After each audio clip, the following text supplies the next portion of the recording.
Ba ngôi chùa nổi tiếng nhất ở Huế mà bạn nên ghé một lần. Đầu tiên là ngôi chùa mang tên Huyền Không Sơn Thượng. Ngôi chùa ẩn mình trong rừng sâu tránh xa sự bộn bề của đô thị. Xung quanh là núi đồi bao phủ một màu xanh rờn. Cách trung tâm thành phố 6 km là nơi mà ngôi chùa tọa lạc. Thứ hai trong danh sách không thể bỏ qua chính là chùa Thiên Mụ, nổi tiếng với những câu chuyện lịch sử và một chiếc viêu ngắm hoàng hôn hết sức tuyệt vời.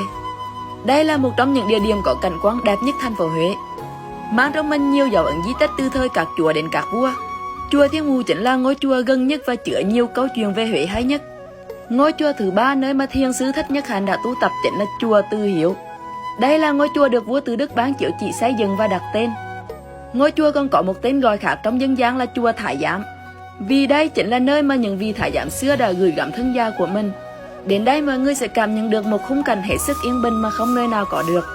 Vậy thì nếu bạn đến Huế hãy ghé thăm những nơi này nha.